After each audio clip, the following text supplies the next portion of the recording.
Hello everyone, this is Southpaw here, and I am pleased to present to you another gameplay demonstration of Fimblewitter. This is an overall look at the game as it stands right now, as we show you a match from start to finish.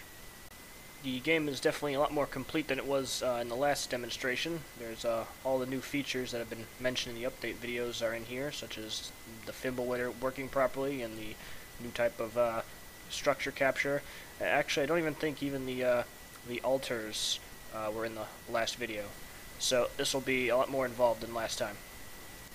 And beyond that, if I recall, this is actually a pretty good match as well. So here you can see we're setting up our initial orders. Definitely the opening moves of the game really define the rest of the game to come. It's sort of a big race to get to some of those center structures at first, and definitely to pick up some of these ones along the way, as you can see as well. For without territory, you cannot respawn anywhere except that tiny little corner at the top, which is going to be overtaken by winter quite quickly.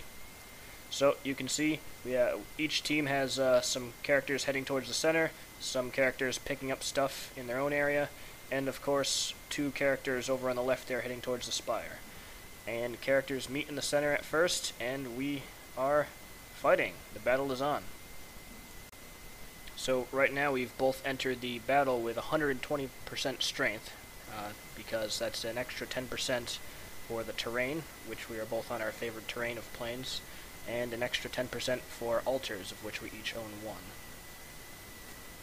So here we are, doing quite a lot of air maneuvering. You can see that the hare is good at approaching from the air or from the ground, either way. And it looked like the blue player had a bit of an advantage at first, but he gets beaten quite soundly here, and Tricorn makes it out with just a bit of health, just a tiny bit. Yes, all of the red team are named after various types of hats, I believe. So, naturally, as you can clearly already see, the entire game is being played with hares right now. 5 hares on each team. This will probably be the last time that you see that in any demonstration. Technically, the cat is already pretty playable at the moment, but we wanted to test the game in its most sound and complete form. The cat's kind of not really ready for the spotlight yet, but he's coming along. So here we see rather intense battle. There's some trading of blows here, and it looked like the blue player was going to win, but the red player makes use of the retreating mechanic, which proved to be a lot more useful than it originally seemed. At first, retreating seemed like kind of a waste. I mean, you basically lost anyway, but when you pair your characters together and you can back them up with other characters, it's actually invaluable.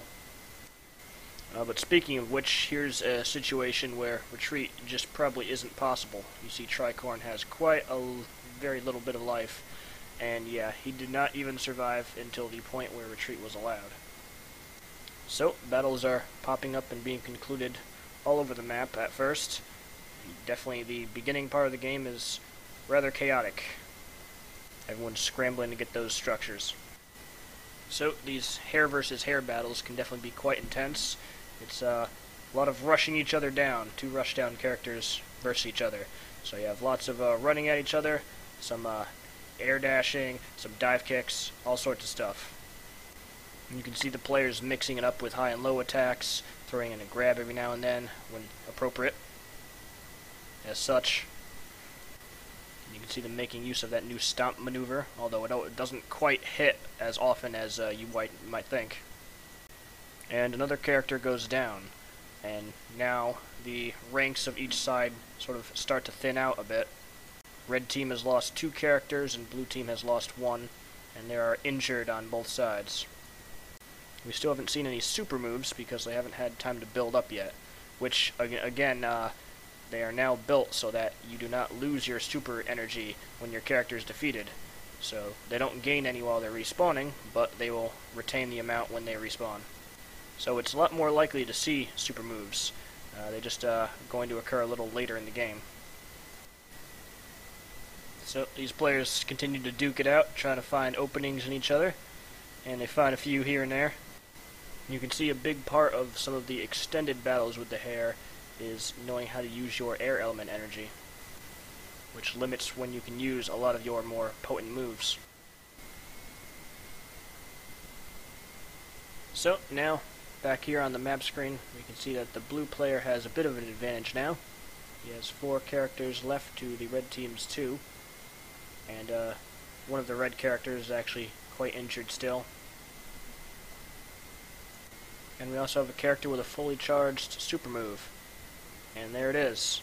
Very easy combo into super move if you can catch your opponent with it. And it really ends up turning the tide for that otherwise injured blue character. And allows him to hold that center fortress.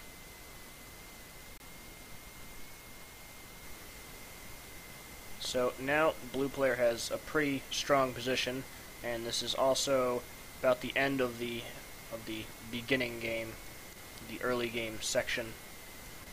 So now blue's going to be trying some of the more risky moves. He's going to be going to capture his opponent's altar and going around to get some of those structures over on the right side of the map.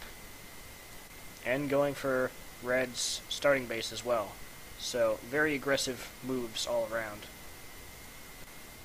Here blue is fighting the red here that he fought previously, but as you can see, both of them have regained almost all of their health. And here the blue player catches the red player with a super move as he was getting up, and the red goes and tags him right back. The move does about 40% damage at the moment, and that's 40% of a typical character, where the hare is actually a bit of a below average health character, so it does a lot of damage. So as winter starts to near the starting area, it seems like blue has a pretty strong position, but now it's the time when red starts getting all their characters back to respawn, and it is definitely possible for a comeback at this point in the game.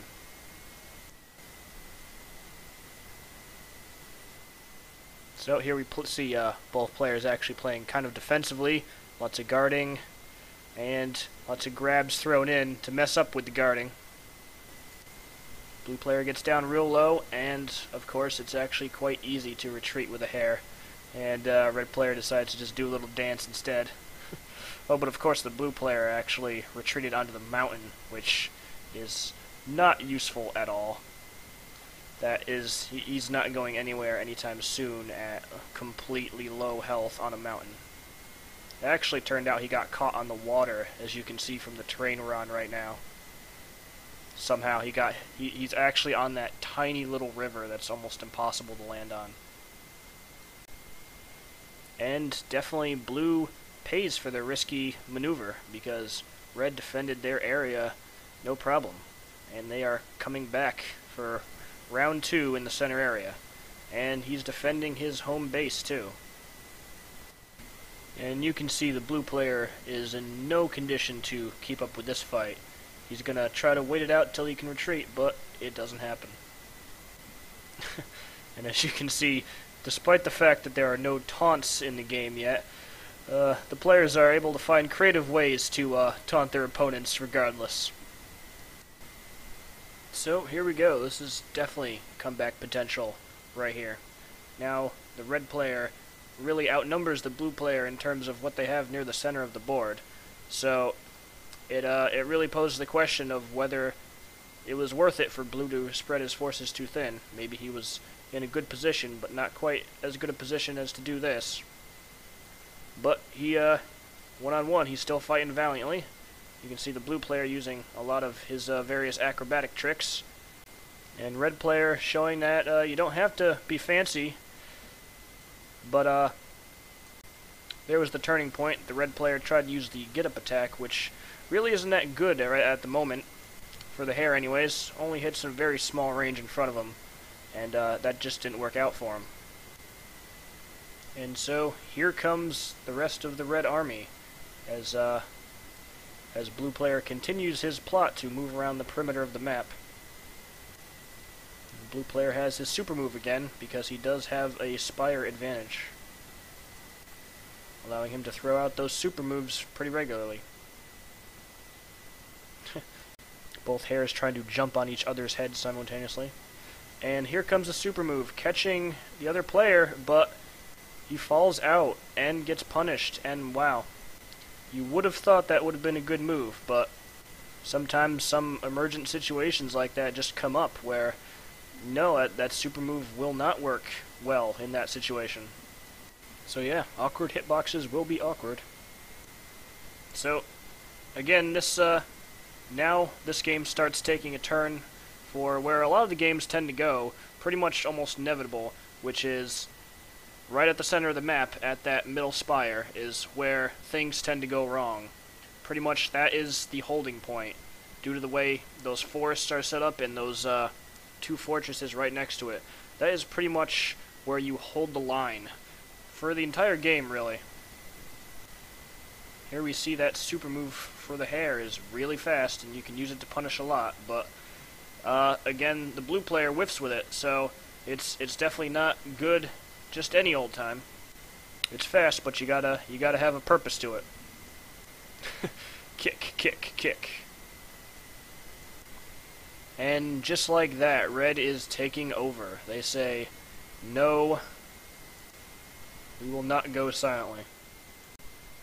And of course, now the winter has already passed the first two fortresses, so it's pretty much, you can go back to take them if you want, but it's pretty much a lost cause. I believe neither players are going to try that. So, now it really does take to the center of the map, and the winters are going to be moving faster now, too. So, it was definitely exciting to get some of these battles that were so close in a lot of cases. Of course, that one ends with a satisfying snap kick to the face.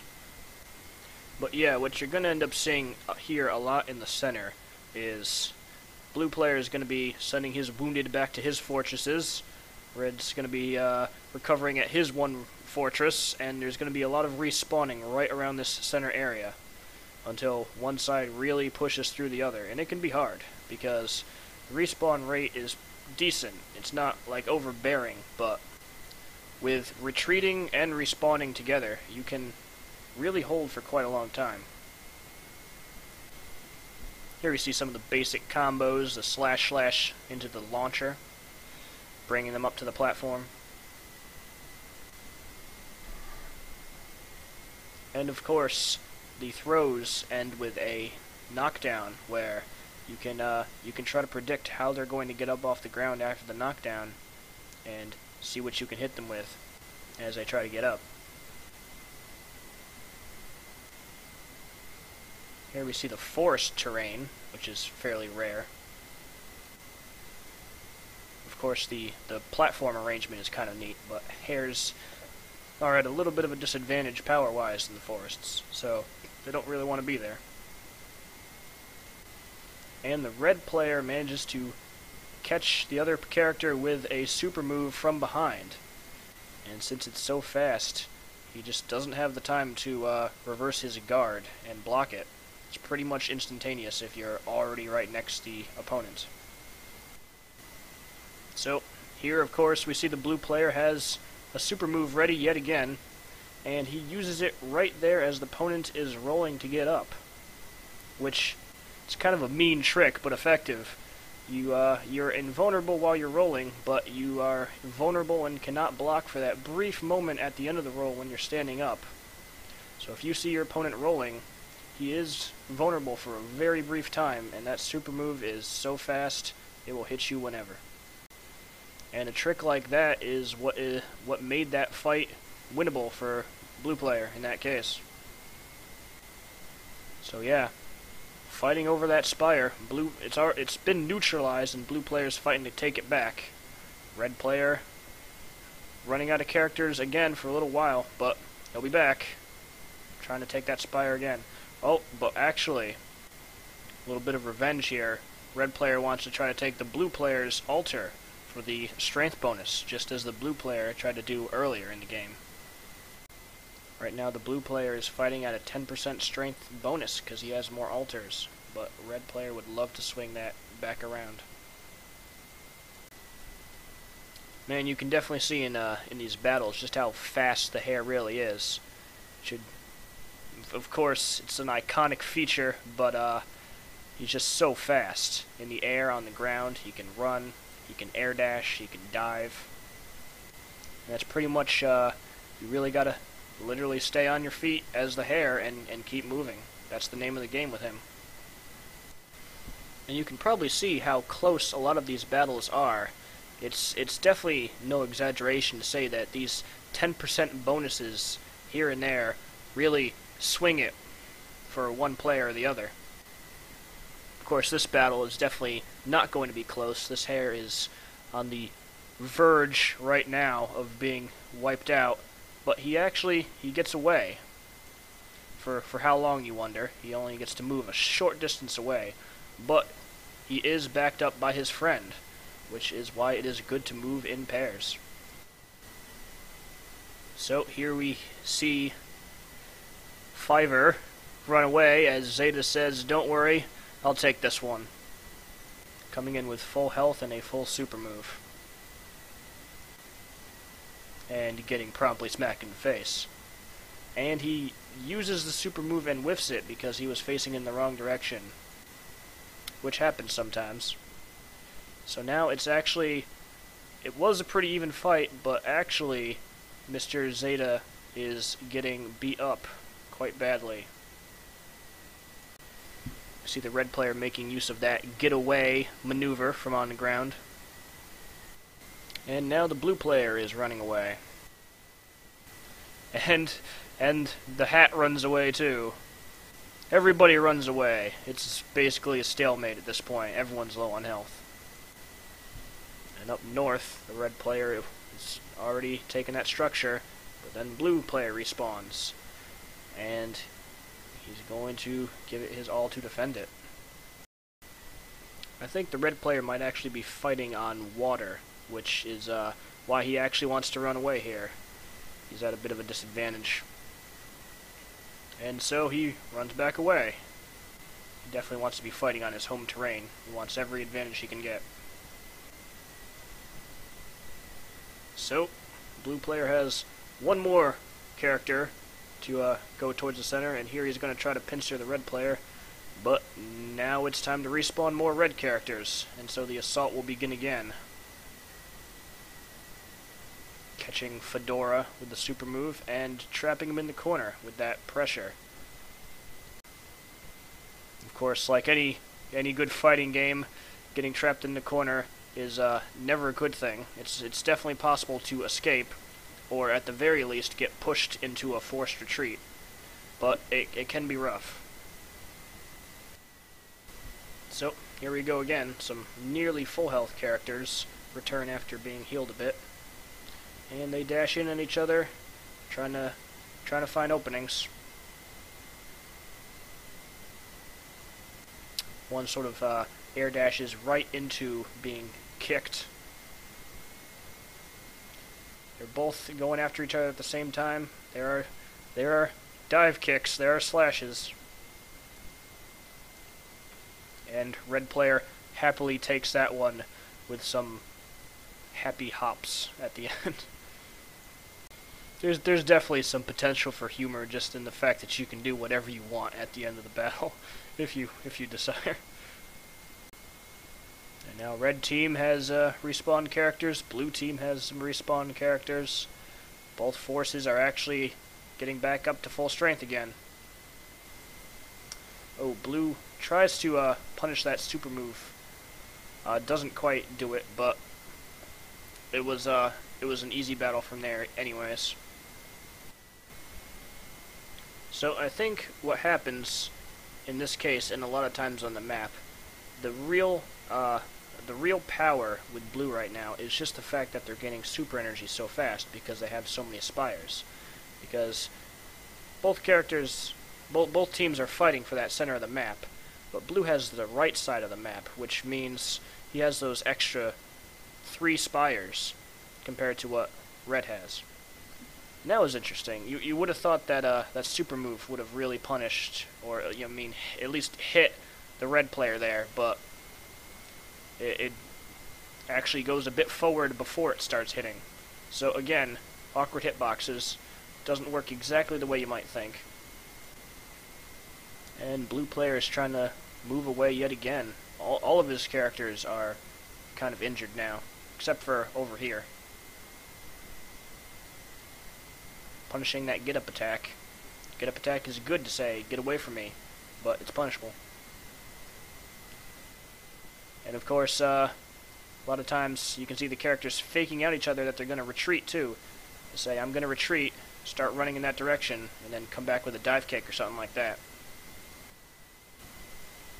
So, looks like Blue he defeated everyone at that fortress for now. He's not going to be able to take it before anyone respawns again, though. It takes quite some time to take that fortress, and I doubt he's going to even get it before the winter comes. So it's going to slow down even more than that.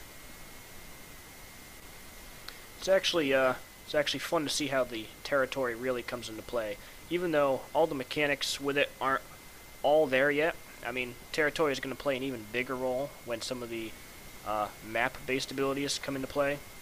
But even now, holding some of this territory becomes really crucial. Without it, I mean, your characters just aren't going to be able to get into battles, when it really won't matter how good of a combatant you are if you just don't have that territory. Ooh, and now, remember what I said earlier about that using the super move to punish people with the roll? Looks like the red player learned his lesson and actually didn't fall for it that time.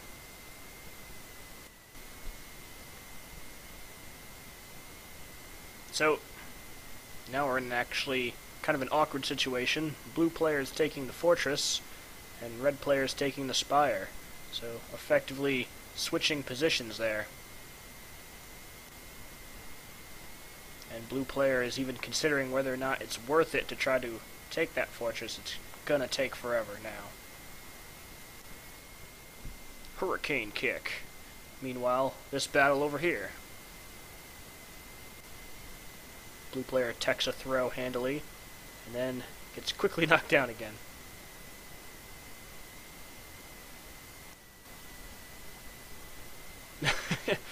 And then blue player uses his super kind of at random almost, and red player just happens to be falling down directly onto it to ride it for a little bit. It's actually funny how many actual awkward things can happen with that super move. You'd think it'd be pretty straightforward. And now, red player is respawning at the spire, and it may not be too late just yet to try to make one more push from that center focal point. And we see another failed attempt at the super move. Again, the hair, that animation where he goes backwards and then forwards again at the start. It looked like it might have hit the guy behind him, but it doesn't. It's really just for cinematic purposes, you could say. Zeta is victorious.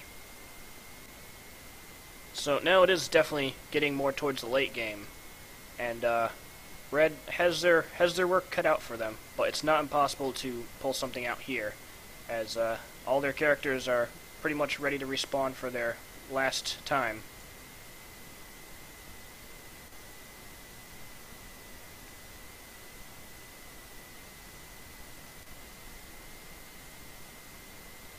Blue sort of trapping the red player,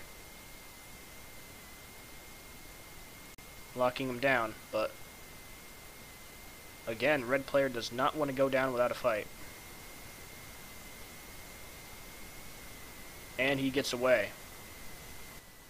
So long as he can stay away until one of his allies respawns, he should be fine. And you can see that little mark right there at the spire means somebody is already on their way. Down at the HUD for the blue player, you can see blue characters are ready to go as well. And here comes a new, fresh red character to take vengeance. Grab breakaway, and they start trying to run and dive at each other. Blocking. Lots of blocking, lots of trip kicks. You can see the hair is very good at running in and attacking, but it's not just running in blindly. a lot of times. Sometimes just a little bit of thought beforehand and hit that one opening, that one weakness you see. Speed tempered by brains, I suppose.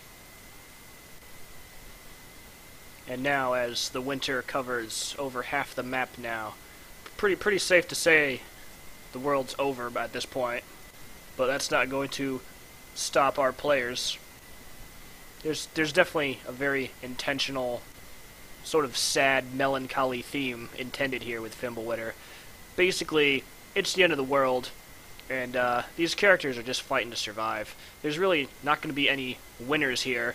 Everyone's going to be overtaken by the winter, but you know, bad circumstances. These people are driven to try to survive, and brings out certain nature in them, you could say. This fight doesn't last long, as you can see. Red player was forced to use one of his weak characters, and there was just no way out of that one. And so, it looks like it's pretty much going to be over now. Red player has tried to fight from that center spire, and he has basically held that area, but now he's surrounded on all sides by blue territory, which is just not a good situation to be in, of course. This is actually an interesting scenario in this battle here. Both characters are fighting on the snowy terrain, which there does not exist any platforms for, so it just ends up being a big empty space. Kind of actually appropriate for snowy terrain. It's actually up in the air on whether or not there will be platforms for that terrain. Basically just a big wasteland in battle. And there it is again, actually. Two characters fighting in the middle of nowhere. With their crazy spin kicks and stuff. Of course, the characters can stay in the air for quite a long time in an area like this, do their aerial moves. Again, blue player trapping red player in the corner, trying to keep him there. Red player not retreating, saying, "This is my last hope, I have to win here." Lands on his head, a very, very close match. And blue player manages to slash him with that final hit. It was very close at the end there. Could really have been anybody's match. And at last we get to the point of the game where we pretty much decided that it was over. Again, there is still no win condition in the game just yet. Its exact nature has not been determined, but it has something to do with when the Fimblewitter basically reaches the end of the map, and red player concedes at this point, and it is game over. And so